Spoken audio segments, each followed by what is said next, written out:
Greetings, everybody. Today I'm going to be talking about the image of God, and I think for this whole week we're going to look at that, talk a little bit about vocation, who we are in Jesus Christ. I want to just start out by this. To know that you are the image of God is not placed at the feet of what you must do for God. It is a vocation, it is a calling, it is an identity, it's a realization of what you are and who God is. It is understanding why God made you. Well, let us start out by reading in Genesis 1 verse 26 and 27. It says, "Then God said, let us make humankind in our image, according to our likeness, and let him rule over the fish of the sea and the birds of the heaven and over the cattle and over all the earth and every creeping thing that creeps upon the earth." So God created humankind in his image. In the image of God, he created him, male and female, he created them. Now we also find that if we look at Adam's sons, we find that they were made in his image. That simply means that they ruled over his estate. That's what it means. It would be their sons, his sons that's born after him, and they were like him, and they were then given dominion over what was Adam's. In the very same way, if we are made in the image of God, we are an image according to what the ancient Mesopotamians would have understood image. I think it's very important to read context. If we don't read context and don't see the historic context of the text, and we don't see the world in which the text was written, we will not truly understand what was said.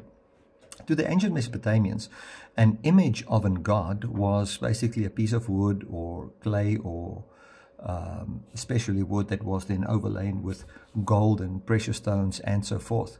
And then they would have what was called the Mizpah ritual, and you've heard me preach on this many times before, and that was then the deification of this idol. That would basically mean that this idol would now become the presence of that God in the world. And the idea was then that the great symbiosis, which was the contractual living that there was now between the gods and the people, was taking place, wherein the people would bring sacrifices to the god, and then it would mean that that god was now with them. Let's say the god of the hunt was with them, and they would then say this God and who he is, which is that you would be successful in hunting.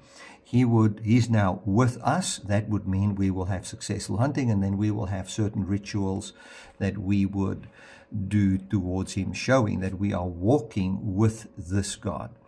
The idea of that idol was then the rule of that God manifesting in that area. It would be, let's say, the God of fertility. Would be present in your village or in your town. You would go and you will take a piece of wood, you will have a certain ritual, you will welcome the god of fertility to your place, and then in this ritual, which was called the mouth washing ritual, the god of fertility would then also, as the god of the hunt, become present right there. So you would now have the god of the hunt, and then you'll have the god of fertility. So you're going to have a lot of people, your animals and so forth are going to be very fruitful and so forth. So then you'll need protection. So you will now have a different image. You will need the god of war or something like that.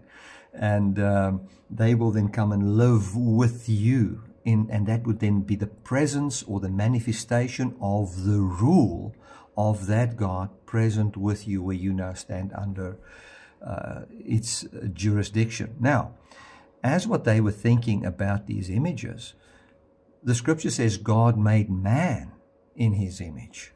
So what are we? We are basically now, and this was the idea that God had, is that where he would rule, where his reign would be, that would now be handed over to man, and man would be his image. That means that who and what God is would then be reflected into that area. His wise rule and so forth would be reflected in that area. We find we see in Genesis 1 verse 26-27 that God made us in his image. And we find also in Romans 8 verse 29, it says, because those whom he foreknew he predestined to be conformed to the image of his Son, so that he should be the firstborn amongst many brethren. So we find that Jesus Christ is the image of God. He was raised from the dead. He can never die. So he is the wise rule of eternal life in this world. And we are to be transformed into that very same image. That's what it says. So to be the image of God would then basically be to be the wise rule unto eternal life, or through which God rule in this world, wherein we stand in the power of God, representing who and what he is. What is God? God is spirit. He is eternal life. And what he has for the world is the rule of life. He's come to give life. That is what it is all about. So if we look at Jesus Christ, you will see that when he came to the earth, he was the express image of God. He never took life from anybody, but he was somebody that would give himself for the world.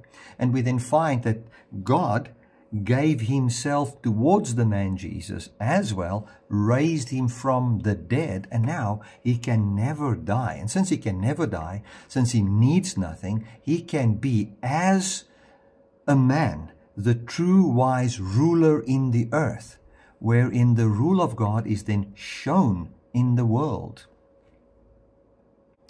I would like to just read 2 points here.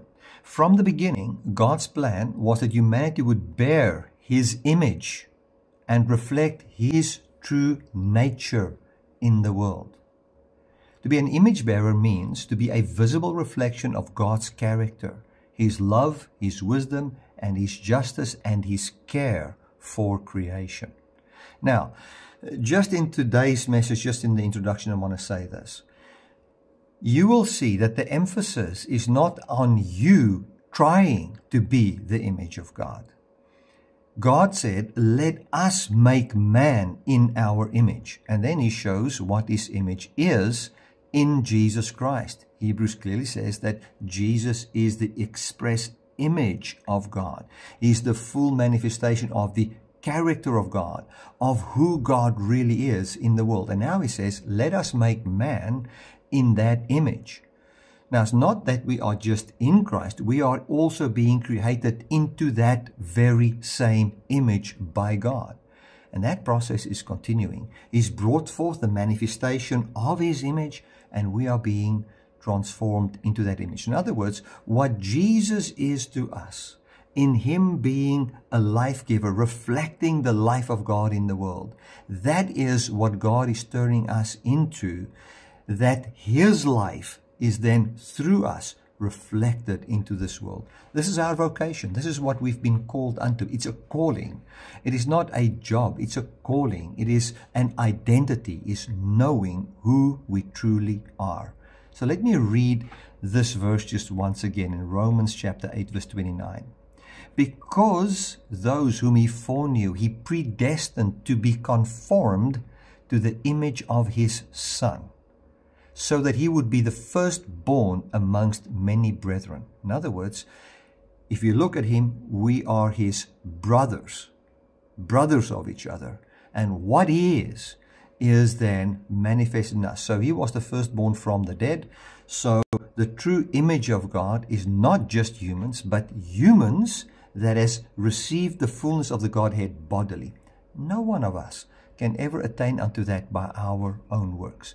As we behold that image, we are transformed into the very same, not by our own works, but by the Spirit. So what do? We are saying we are being formed into that image. And as God is forming us by the Spirit, we find the wise rule of God coming out of our mouths, showing in our lives, and being reflected towards the whole earth. Amen and amen. I trust that this blesses you. If you've got any questions, please just state it in the comment area. God bless.